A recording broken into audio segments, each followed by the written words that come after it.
살아있는 물고기와 죽은 물고기의 차이가 뭘까요? 죽은 물고기는 흐르는 강물에 떠내려갈 뿐입니다. 살아있는 물고기는 그 강물을 거슬러서 올라가게 됩니다.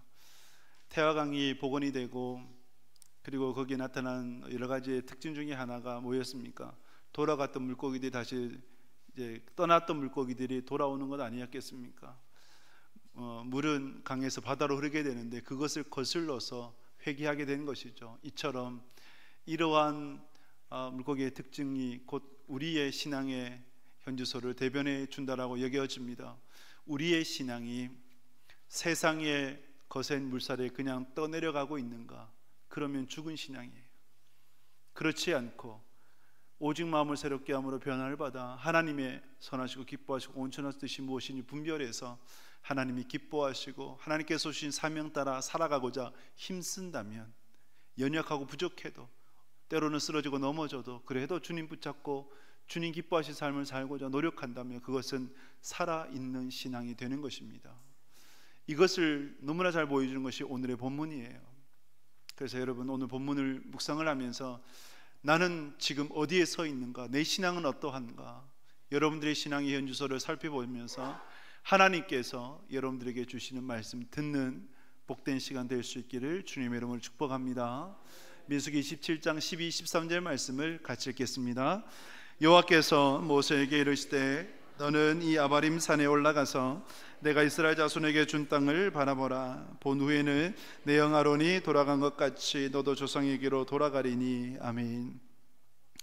여호와께서 모세에게 말씀하셨습니다. 아바림 산으로 올라가라. 아바림 산이라고 하는 것, 아바림은 건너편이란 뜻이 되어지고 요단강 건너편에 있는 모압 평지에 있는 산, 근데 산이라기보다는 산맥이 맞습니다. 아바림 모압 평지에 펼쳐져 있는 산맥이고, 산맥 중에서 제일 높은 곳이 어딜까요? 모세가 어디에서 죽었습니까? 느보산에서 죽었어요. 그래서 아바림 산맥 중에서 가장 높은 것이 느보산, 가장 높은 곳에 올라가 조금이라도 더 하나님께서 이스라엘 백성들에게 주시는 그 땅을 눈에 담으려고 모세가 느보산에 올라갔고 거기서 임종했던 것이죠. 여호와께서 주시는 땅이라고 말씀을 합니다. 하나님께서 이스라엘 백성들에게 준 땅이 바로 가나안 땅이 되어집니다.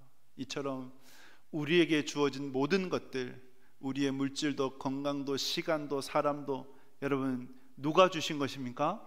하나님이 주신 겁니다. 할렐루야. 잊지 마세요. 하나님이 주신 것이에요.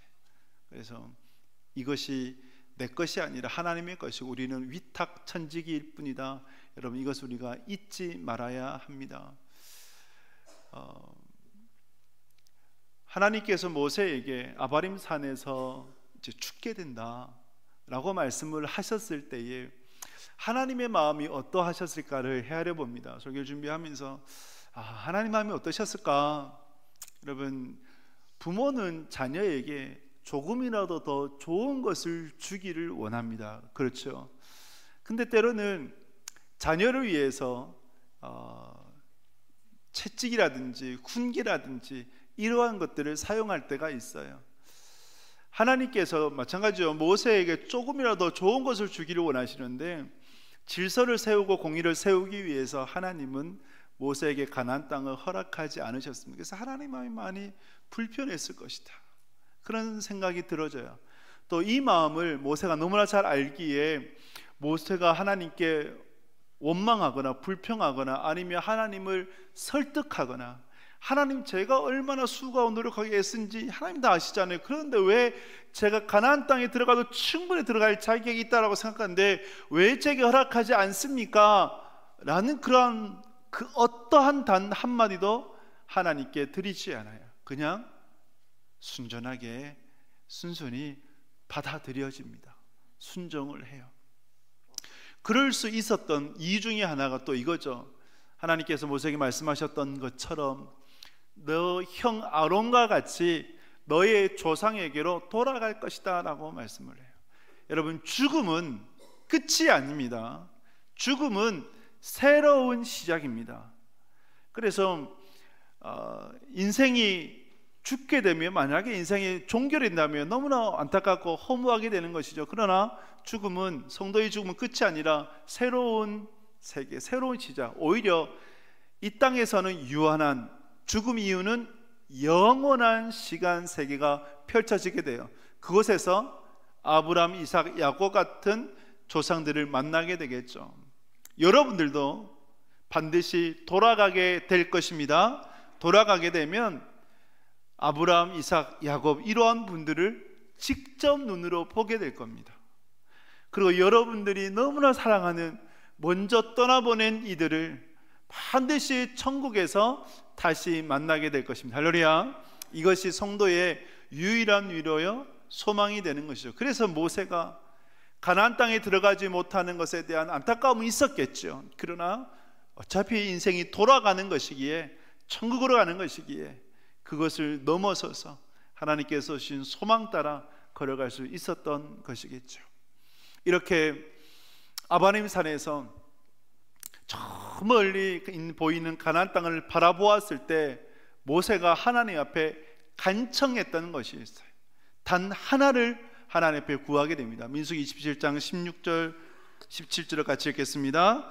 여호와 모든 육체의 생명의 하나님이시여, 원하건대 한 사람을 이 회중 위에 세워서 그로 그들 앞에 출입하며 그들을 인도하여 출입하게 하사 여호와의 회중이 목자 없는 양과 같이 되지 않게 하옵소서. 아멘. 여호와 모든 육체의 하나님이시여, 인생의 생사복이 어디에 있습니까? 여호와 하나님에게 있죠. 하나님이 열면 닫을 자가 없죠. 하나님이 닫으시면 열 자가 없어요. 그 모든 인생을 주관하시는 하나님께서 이스라엘 백성들을 긍휼히 여겨주셔서 목자 없는 양과 같이 되지 않게 하옵소서. 그래서 후계자를, 자신의 뒤를 이을 후계자를 세워주십시오라고 간청을 하게 됩니다. 모세의 간청을 보면 예수님의 기도가, 예수님의 말씀이 떠올라져요. 예수님께서 이스라엘 백성들을 바라보시며 불쌍히 여기셨죠. 헬라어로 보면 스파른코 리조마이가 되어져요. 마치 영혼의 깊은 자소인 그 심장이 터질 듯한, 여러분 사람이 너무 슬퍼요. 그러면 슬프면 그 슬픔 어떻게 표현합니까? 가슴이 찢어진다 표현하죠. 예수님께서 이스라엘 백성들을 보시면서 가슴이 찢어질 듯한 아픔을 겪으셨어요. 왜요? 그 이유가 뭡니까? 이스라엘 백성들이 목자 없는 양과 같이 유리하며 고생하며 방황하기 때문에. 여러분, 누가 제일 슬픕니까? 누가 제일 슬퍼요? 부모 없는, 어미 없는 애들, 아기들이 제일 불쌍한 것 아닐까요? 근데 신방하다 보면 한 60대, 70대 된 분들이 이런 말을 종종 하세요. 저 고아예요. 그래요. 여러분, 고아 아니에요. 부모님 돌아가셨다고 저 고아입니다 이렇게 얘기하신 분이 있는데, 그것이 아니고 이게 순수 순리에 따라 걸어가는 것이고, 이렇게 목자 없는 양과 같이 고생하며 방황하는 그들을 보면서 예수님께서 가슴이 찢어진 아픔을 겪으셨어요. 모세도 예수님의 마음을 품었어요. 그래서 하나님 앞에 구했죠. 자신의 뒤를 이을 후계자를 세워달라. 그때 하나님께서 누구를 세우십니까? 여호수아를 주목하셨어요. 왜 여호수아였을까요? 18절 보면 그 이유가 영이 그 안에 머무는 자, 하나님의 영이 그 안에 머무는 자라고 말씀을 합니다. 그런데 하나님께서 여호수아를 세우는 과정을 보면 인스턴트의 세움이 아니었어요. 그냥 낙하산으로 하늘에서 뚝 떨어진 것이 아니었습니다. 하나님께서 철저하게 하나하나 준비해 나가셨어요. 여호수아가 성경에 언제 처음 등장하느냐? 출애굽기 17장에서 등장을 합니다. 17장에서 르비딤에서 아말렉과의 전쟁 가운데 모세는 그때 어디에 있었습니까? 산 꼭대기에 올라가 가지고 기도했죠. 두 손 들고 기도하고, 그때 아론과 훌이 양손을 받치고 있었지 않습니까? 그러면 전투를 진두지휘했던 자가 누구입니까? 여호수아였어요. 지휘관으로 사람을 택해서 싸우라. 그런데 아말렉은 전쟁통에 태어나서 전쟁으로 살아왔던, 삶을 일구어왔던 사람들. 그러면 그러한 아말렉과 전투 수행 능력이라는 훈련 같은 것들은 배워본 적이 없는 이스라엘과 싸우면 누가 이겨요? 백전 백패예요. 아말렉이 전부 이기는 게임이에요. 그 여호수아는 계산이 서지 않음에도 불구하고 하나님이 말씀하시고 모세가 말씀하기에 전적으로 순종하게 됩니다. 그러면서 하나님께서 이렇게 말씀을 하셨어요. 출애굽기 17장 14절 말씀 같이 읽습니다. 여호와께서 모세에게 이르시되 이것을 책에 기록하여 기념하게 하고 여호수아의 귀에 외워 들리라. 내가 아말렉을 없이하여 천하에서 기억도 못하게 하리라. 아멘. 하나님께서 모세에게 이 모든 사건들을 기록해라. 그래서 모세가 뭘 기록해요? 모세 오경을 기록한 거예요. 창세기, 출애굽기, 레위기, 민수기, 신명기를 기록한 것입니다. 그런데 여호수아를 보고는 무엇을 명령을 해요? 이 모든 것을 귀에 들려가지고 말해줘서 구전이죠. 입으로 구전을 통해 외우도록 해라. 사실 성경은 처음에는 이제 구전으로 이루어졌어요. 외우고 또 외워서 전해준 거죠. 이렇게 여호수아에게 귀에 들려가지고 다 외우도록 해라. 왜 외우도록 하는 겁니까? 준비하는 거예요. 리더로서의 준비하는 거예요. 하나님께서 여호수아에게 강하고 담대하라. 좌로도 우로도 치우치지 마라. 좌로 우로 치우치지 않기 위해서는 뭐가 필요합니까? 기준이 필요하죠. 그 기준이 뭐가 될까요? 하나님의 말씀이 되는 거죠. 말씀 붙잡고 살아가면 그러면 좌로 우로 치우치지 않고 하나님께서 원하시는 방향으로 그 뜻을 이루면서 살아갈 수 있는 것 아니겠습니까? 세상은 끊임없이 우리를 공격해요. 우리를 대적하고 적대시합니다. 하나님을 대적을 해요. 그래서 우리를 쓰러뜨리려고 하는데 그때 우리에게 중요한 것 두 가지죠. 우리의 마음이 하나님을 향하고 우리의 생각이 하나님의 말씀으로 흠뻑 젖어 있어야 됩니다. 할렐루야. 여러분들의 마음이 하나님을 향할 수 있기를 축복합니다. 여러분들의 생각이 하나님의 말씀으로 젖어 있기를 바랍니다. 오직 여호와 율법을 즐거워하여 주야로 묵상하는도다. 이 사람이 복이 있는 거예요. 하나님의 말씀을 즐거워함으로 그 말씀을 주야로 묵상할 수 있는 여러분 될 수 있기를 주님의 이름으로 축복합니다. 이렇게 여호수아는 준비된 자였어요. 하나님께서 준비시키셨어요. 이뿐만 아니라 여호수아서 1장 1절에 보면 이렇게 말씀을 해요. 같이 읽겠습니다. 여호와의 종 모세가 죽은 후에 여호와께서 모세의 수종자 눈의 아들 여호수아에게 말씀하여 이르시되 아멘. 여러분, 모세와 여호수아 대조가 되는데 모세를 일컬어서 누구의 종이라 얘기합니까? 여호와의 종, 하나님의 종. 그러면 여호수아는 누구의 종이라 일컬어요? 모세의 종. 그렇죠? 모세의 수종자가 종이라는 걸 비서관이라는 건데 모세의 종이라는 거예요. 여기 보면 교육자가 우시온 전사님이 있는데 우시온 전사님 보고 여호와의 종 그러면 기분이 좋아요, 나빠요? 좋죠. 그렇죠? 그런데 유신권 목사의 종 그러면 좋아요, 나빠요? 나쁘죠. 입만 나쁜 거예요. 그런데 모세의 수종자 여호수아, 이것이 중요해요. 왜 중요할까요? 모세와 함께 걸어가면서 모세를 통해서 역사하시는 하나님을 보았고, 모세가 시내 광야 10계명을 받으러 올라갈 때 누가 유일하게 동행해요? 여호수아가. 왜요? 하나님께서 여호수아를 세우시고자 준비해 가시는 과정이었고, 그리고 모세의 종이라고 하는 것은 하나님께서 세우신 모세의 리더십을 인정하고 모세에게 전적으로 순종했던 여호수아, 그러니 후계자를 이을 자격이 되는 거예요. 저는 부교육자 때 진리를 벗어나지 않는다면, 진리 안에서라면 담임 목사님, 내가 모시는 목사님이니 그 말씀에 전적으로 순종하고자 노력했어요. 여러분, 회사나 교회 교육자들이나 세계가 비슷해요. 여러분, 이 회사원들이 모이면 누구 흉보입니까? 사장 흉보죠. 교육자들이 모이면 뭘 할까요? 담임 목사 흉봐요. 그거 원래 그래요. 근데 이제 제가 선임 목사 있을 때 막 흉보는 사람들이 있어. 그러면 저 동조하지 않아요. 그리고 흉보지 마라. 그리고 또 원래 부교육자들 말 많거든요. 제일 어려운 그룹이 교육자들이에요. 교육자들. 그래서 그러한 이제 자기 생각을 얘기하고 목사님 이렇게 잘못되지 않으니 이런 얘기할 때 제가 한마디예요. 그거는 당신이 담임 목사 될 때 그때 해라. 지금은 하나님께서 목사님 통해서 교회를 세워나가신 것이기에 목사님의 리더십 우리가 순종해야 될 뿐이지 우리가 결정하는 거 아니다. 순종할 뿐이다. 그 얘기를 했어요. 저는 그것이 맞다라고 여겼어요. 베드로전서에서 어떻게 말씀하시는지 압니까? 베드로전서 5장 5절 말씀 같이 읽겠습니다. 젊은 자들아, 이와 같이 장로들에게 순종하고 다 서로 겸손으로 허리를 동이라. 하나님은 교만한 자를 대적하시되 겸손한 자들에게 은혜를 주시느니라. 아멘. 젊은 자들아, 뭐 하라고요? 장로들에게 순종하라. 장로는 나이 많은 자 칭하기도 하고 교회의 리더십을 칭하기도 하고 하나님께서 세우신 자들을 칭합니다. 교만한 자를 대적하라. 하나님께서 교만한 자를 대적하신다. 반면에 겸손한 자에게 은혜를 베푸신다라고 말씀을 합니다.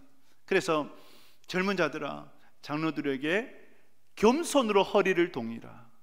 겸손 허리 동이라. 여러분, 유치원생들이 어떻게 인사합니까? 어떻게 인사해요? 배꼽 인사하죠. 그것이 겸손으로 허리를 동이는 거예요. 교만하다 뭘까요? 그 리더십에 순종하지 않는 것이 교만이에요. 그 교만을 하나님께서 대적하신다고 말씀해요. 하나님이 대적하신다는 거예요. 반면에 겸손, 즉 그 리더십에 순종하며 따르는 자는 하나님께서 은혜 베풀어 주신다. 여러분들이 세우신 리더십 앞에서 대적함이 아니라 겸손함으로 하나님의 책망이 아니라 하나님의 복을 누릴 수 있는 여러분 될 수 있기를 주님의 이름으로 축복합니다. 저는 이런 생각을 가졌어요. 예를 들면 여러분, 부모가 자녀가 그렇게 말 안 들을 때 뭐라 얘기합니까? 니도 나중에 결혼해가지고 니 똑같은 자식들 아들 딸도 한번 낳아봐라 그래야 안다. 그 말씀을 들었죠. 근데 저는 저희 부모한테 그런 얘기 안 들었어요. 왜냐하면 같이 안 살았거든. 뭐 같이 살아야 그런 얘기 듣지. 그래서 그런 얘기를 하는데 저는 어떤 생각을 가졌냐, 제가 부교육자 때 제가 목사님께 어떻게 하느냐에 따라서 나중에 내가 담임이 되어서 내 교육자, 그런 교육자들 만날 것이다, 이런 마음을 가졌어요. 심은 대로 거두는 것 아니에요. 여러분들이 겸손의 씨앗을 뿌려 은혜의 열매를 거둘 수 있는 복된 믿음의 사람 될 수 있기를 주님의 이름으로 축복합니다. 본문으로 돌아와. 여러분, 왜 모세가 가나안 땅에 들어가지 못했습니까? 그 이유를 하나님께서는 14절에 이렇게 말씀해요. 민수기 27장 14절 말씀 같이 읽습니다. 이는 신광야에서 회중이 분쟁할 때에 너희가 내 명령을 거역하고 그 물가에서 내 거룩함을 그들의 목전에 나타내지 아니하였음이니라. 이 물은 신광야 가데스의 무리바 물이니라. 아멘. 여기서 아주 중요한 말씀을 우리가 보아야 됩니다. 놓치지 말아야 돼요. 우리의 신앙의 경종을 울리는 말씀을 붙잡아야 됩니다. 자, 모세가 가나안 땅에 들어가지 못했던 이유, 분쟁할 때에 하나님을 거역해서 거룩함을 드러내지 못했기 때문입니다. 언제요? 분쟁할 때에. 무엇을 통해? 거역함으로 거룩함을 드러내지 못하였기 때문에. 자, 분쟁해요. 즉 출애굽 1세대들은 르비딤에서 물이 없다고 분쟁했습니다. 원망하고 불평했죠. 출애굽 2세대들은 무리바에서 물이 없다고 분쟁했어요. 목마르다, 배고프다 그러면서 분쟁하게 돼요. 이처럼 여러분, 세상은요 끊임없이 분쟁합니다. 그렇지 않습니까? 끊임없이 분쟁해요. 하나님을 대적하고 그리고 교회를 적대시합니다. 우리가 천국 가는 그날까지 반복될 것이고, 주님 오시는 날이 가까우면 가까울수록 더욱더 하나님을 대적하고 교회를 무너뜨리고 여러분들을 시험하고 유혹할 거예요. 그런데 이것이 앞으로 이루어질 일이에요. 늘 끊임없이 분쟁해요. 중요한 건 뭘까요? 이때 우리가 지니는 신앙이에요. 만약에 세상의 거센 저항으로 말미암아 그냥 죽은 물고기와 같이 그 시류에 떠내려간다면, 동조해 버린다면 모세처럼 하나님께서 예비하신 은혜의 복을 누리지를 못하는 거예요. 그러나 살아있는 물고기처럼 우리의 신앙이 살아있어 세상이 감당치 못하는 그 믿음의 사람이 되어져서 하나님의 선하시고 기뻐하시고 온전한 뜻이 무엇인지 분별하고 하나님을 위해서 하나님의 뜻을 구하며 나아간다면 그러면 어떨까요? 하나님께서 예비하신 복을 누리며 살아갈 수 있는 것입니다. 할렐루야. 이것을 우리가 보아야 돼요. 세상은 끊임없이 우리를 분쟁시켜요, 무너뜨려요, 시험해요. 그러나 그러할 때 내 신앙이 어떠한가? 시류의 동조에서 떠내려가는 신앙인가? 아니면 그래도 저항하고 거스르려고 하는, 하나님을 위해서 살려고 하는 그 신앙인가? 여러분들이 그것을 볼 수 있어야 됩니다. 여러분들은 무엇을 구합니까? 제가 설교를 준비하다가 저 이제 목양시 뒤편에 있는 주차장으로 갔어요. 주차장을 갔는데 그 나무 제일 높은 곳에, 나무까지가 원래 높으면 이제 가늘지 않습니까? 그것에 새 한 마리가 앉아가지고 울어요. 여러분, 새가 왜 웁니까? 새가 왜 울어요? 구애하는 거죠. 그래서 자기의 구애의 소리를 조금이라도 더 들으라고 그렇게 높은 곳에 올라가서 우는 것 아니겠습니까? 그러면서 저는 그런 생각을 해봤어요. 나는, 그리고 여러분들은 무엇을 구하고 있는가? 하나님 앞에서 정말 사모하는 것이 무엇인가? 세상의 한가운데 거센 세상의 풍파의 그 중심에 서 있는데 그곳에서 내가 정말 구하는 것이 무엇인가? 세상에 그냥 부귀영화인가? 아침에 피었다가 저녁에 없어질 세상의 것들인가? 아니면 정말 하나님의 것인가? 행복만을 추구한다면 불신자와 뭐가 다를 건가? 다를 바가 없지요. 그러면 여러분, 우리는 정말 하나님의 은혜를 구하고 여호수아와 같이, 여호수아가 왜 하나님 앞에 세워졌다고요? 후계자로? 그 영이 그 안에 거하기 때문이었습니다. 영은 뭡니까? 성령님이시죠. 성령님이 그 안에 거하였기 때문이라고 얘기해요. 그러면 우리는 무엇을 구하고 무엇을 사모해야 되겠습니까? 여호수아와 같이 하나님의 영, 즉 성령님을 구하고 성령의 충만함을 사모하는 여러분 될 수 있기를 주님의 이름으로 축복합니다. 저 새가 높은 곳에 올라가서 구애하는 것처럼 하나님의 은혜를, 성령 하나님을 구하고 또 구하는, 사모하고 또 사모하는 여러분 될 수 있기를 주님의 이름으로 축복합니다. 그러면 여러분, 성령 충만한 자의 특징이 뭘까요? 성령 충만한 사람은 어떻게 살아가야 되는 걸까요? 여호수아는 어떻게 살아갔습니까? 여호수아를 통해서 하나님의 영이 안에 머무는 자의 특징이 무엇인가를 살펴보면 민수기 14장 8절 말씀, 14장 8절 같이 있습니다. 여호와께서 우리를 기뻐하시면 우리를 그 땅으로 인도하여 들이시고 그 땅을 우리에게 주시리라. 이는 과연 젖과 꿀이 흐르는 땅이니라. 아멘. 여러분, 가데스 바네아 사건입니다. 여러분 너무나 잘 아시죠? 가데스 바네아 사건 때에 수많은 사람들, 10명의 정탐과 모든 백성들은 그 땅이 젖과 꿀이 있는 땅 맞다, 축복의 땅이 맞다. 하지만 그 땅의 성벽이 너무 높고 성벽을 지키고 있는 아낙 자손들은 네피림의 후손 같고 거인 같아서 들어가면 우리는 다 죽는다. 우리의 처와 자녀들은 노예가 될 것이다. 모세와 아론을 죽이고 다시 애굽으로 돌아가자. 그렇게 하나님을 반역했을 때에 그것이 아니다라고 외쳤던 두 사람이 있었죠. 누굽니까? 여호수아와 갈렙이었죠. 그래서 여호수아가 이렇게 외쳐요. 여호와께서 우리를 기뻐하시며, 할렐루야, 여호와께서 기뻐하시며 다만 여호와를 거역하지 마라. 다른 이들은 세상을 바라볼 때, 다른 이들은 사람을 바라볼 때, 다른 이들은 성벽의 높이를 바라볼 때 여호수아는 누구를 바라봅니까? 하나님을 바라보고 하나님의 뜻을 붙잡고 하나님께서 원하신 것이 무엇인가 단 하나를 붙잡아요. 여호와께서 기뻐하시면 그것을 끝난다. 그것이 중요해요. 그래서 여러분, 성령 충만한 사람은 보는 것이 다른 거예요. 여러분들이 세상을 보지 아니하고 하나님 바라볼 수 있기를 주님의 이름을 축복합니다. 문제만 바라보지 마시고 그 문제 뒤편에 역사하시는 하나님 바라볼 수 있기를 주님의 이름으로 축복합니다. 어떤 장로님 부부가 계셨대요. 옛날 얘기인데 그 일본에서 마술사가 와가지고 마술 쇼를 했대요. TV에서. 그러더니 이제 시청자들한테 부엌에 가서 숟가락 하나 가져오세요. 그래서 가져왔대요.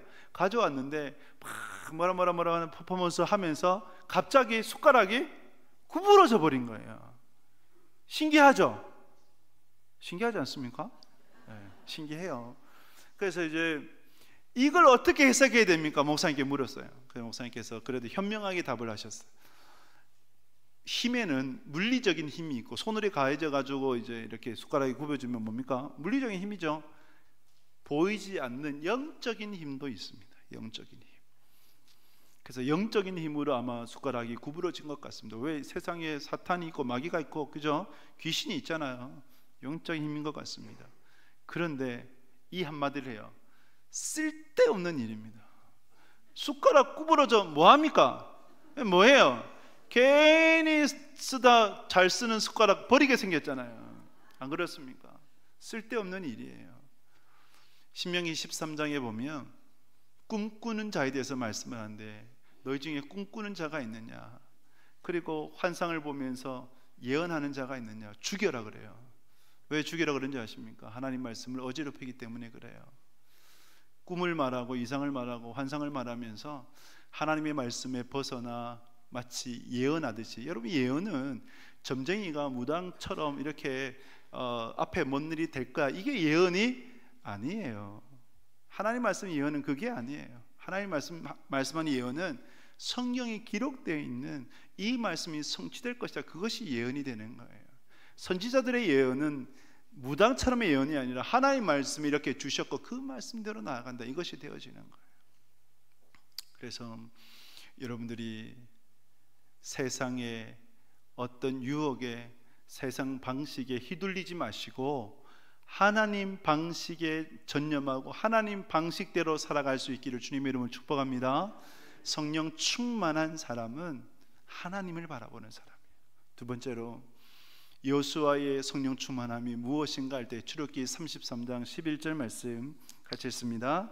사람이 자기의 친구와 이야기한 같이 여호와께서는 모세와 대면하여 말씀하시며, 모세는 진으로 돌아오나 눈의 아들 젊은 수종자 여호수아는 해막을 떠나지 아니하니라. 아멘. 모세가 친구와 이야기한 같이 깊이 긴밀하게 교제했어요. 하나님과 교제했습니다. 그러나 모세가 해막을 떠나 진영으로 돌아왔을 때, 자기의 장막으로 돌아왔을 때 여호수아는 어떻게 했다고요? 해막을 떠나지 않고 그 자리를 지켰어요. 물론 해막은 여호수아의 직무였어요. 해막을 지키는 것. 그러나 모세 오경을 기록한 모세가 이것을 특별히 기록한 이유가 뭐겠습니까? 여호수아가 후계자로서 정말 하나님과 긴밀하게 하나님과 교제하기를 힘썼다는 것 아닐까요? 기도하기를 힘썼다는 것 아닐까요? 민수기에 보면 하나님께서 70인 장로들을 불러가지고 이제 회막 앞에 불러서 하나님의 영을 부어주시게 돼요. 그래서 예언을 하게 되었는데, 근데 그때 두 명이 회막 앞으로 오지 않았어요. 엘닷과 메닷이었는데, 근데 장막에 있었던 그 두 사람에게도 하나님께서 영을 부어주셔서 예언을 하게 되었습니다. 여호수아가 그것을 보더니 모세에게 와서 저들을 말려달라고 모세에게 요청을 했습니다. 저를 말려달라. 왜? 자격이 없지 않냐? 장막에도 회막에도 나오지 않은 그들에게 왜 영이 부어져 가지고 그렇게 예언하도록 하냐, 어지럽히도 하냐, 이렇게 얘기하니 모세가 뭐라 얘기하냐면, 네가 나를 두고 왜 시기하느냐, 시기로 본 거예요. 엘닷과 메닷에 그것을 말려달라고 하는 여호수아에게 시기를 보고 하나님께서 이렇게 얘기합니다. 하나님께서 모든 백성에게 영을 부어 주셔서 예언하기를 원하신다라고 말씀을 합니다. 그 다음에는 그런 관련돼서 말씀이 없어요. 여호수아 관련이 없는데, 저는 그런 생각을 해봐요. 여호수아가 깊이 깨닫지 않았을까? 하나님의 마음을 깨닫지 않았을까? 하나님은 자격 있는 자든지 없는 자이든지 하나님의 영을 부어주셔서 하나님의 뜻을 밝히 알고 그 뜻을 따라서 살아가기를 원하신다. 즉 성령님을 부어주시기를 원하신다. 그래서 여호수아가 하나님의 영을 사모하고 성령님을 사모하며 나갔던 그 사건이 아닌가 생각을 해보게 됩니다. 예수님 때에 제자들이 예수님께 물었죠. 왜 우리들은 귀신을 내쫓지 못합니까? 라고 물었을 때 예수님께서 뭐라고 말씀하셨습니까? 기도 외에는 이런 유가 나갈 수가 없다. 그러면 그런 하나님의 능력 가운데 걸어가기 위해서 뭐가 필요하다고요? 기도가 필요하다는 거예요. 할렐루야. 그래서 여러분, 기도하기를 힘쓰는 여러분 될 수 있기를 주님의 이름으로 축복합니다. 기도의 양 속에 질이 나오고 질 속에 양이 나오는 거예요. 그래서 여러분 끊임없이 하나님 앞에 기도하셔야 됩니다. 성령 충만한 자는 그것을 사모하고 기도하는 자예요. 항상 기뻐하라, 쉬지 말고 기도하라, 범사에 감사하라. 이는 그리스도 예수 안에서 너희를 향하신 하나님의 뜻이라고 말씀을 합니다. 쉬지 말고 기도하시는 여러분 될 수 있기를 주님의 이름으로 축복합니다. 성령 충만한 자의 여호수아를 통해서 보게 되는 마지막 특징을 한 가지 더 보게 되면 여호수아서 24장 15절 말씀 같이 읽습니다. 만일 여호와를 섬기는 것이 너희에게 좋지 않게 보이거든 너희 조상들이 강 저쪽에서 섬기던 신들이든지 또는 너희가 거주하는 땅에 있는 아모리 족속의 신들이든지 너희가 섬길 자를 오늘 택하라. 오직 나와 내 집은 여호와를 섬기겠노라 하니. 아멘. 가짜 전도사가 있었어요. 학력을 위조한 가짜 전도사. 그래서 그것이 발각이 되어져서 사임 처리가 되었습니다. 그런데 가짜이다 보니까 사역도 가짜가 되어버렸어요.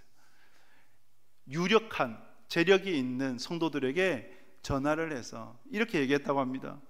예를 들면 권사님 제가 어젯밤에 꿈을 꿨는데 그러면서 권사님 꿈속에 나타나서 이랬디다 그러면서 신방하고 또 관련 이제 여비도 받아고 이렇게 하는 거예요.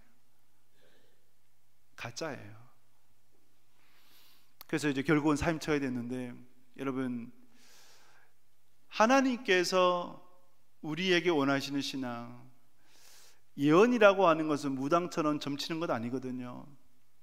분명하게 말씀하실 때 그리심산의 축복과 에발산의 저주를 말씀을 해요.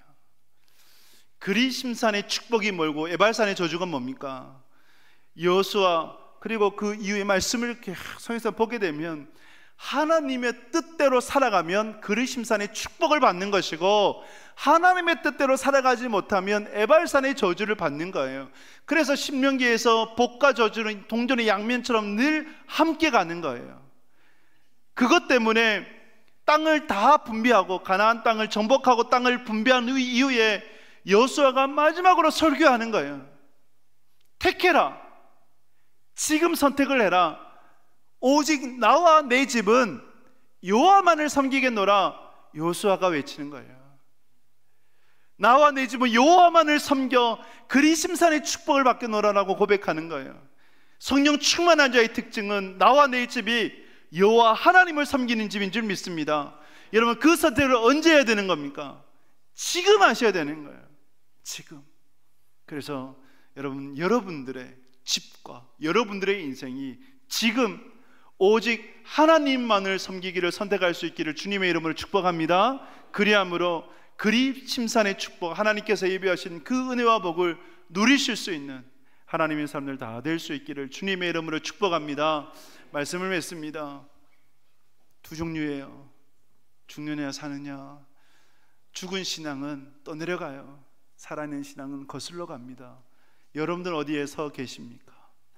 살아있는 신앙 될 수 있기를 주님의 이름으로 축복합니다.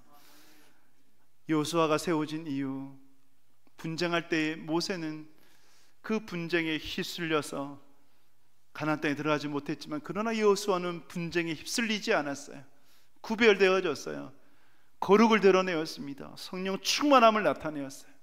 여호수아와 같이 하나님을 바라볼 수 있기를 축복합니다. 하나님 안에 거하기를, 기도하기를 힘쓰는 여러분 될 수 있기를 주님의 이름으로 축복합니다. 오직 여러분과 여러분들의 집이 여호와만을 섬길 수 있기를 주님의 이름으로 축복합니다.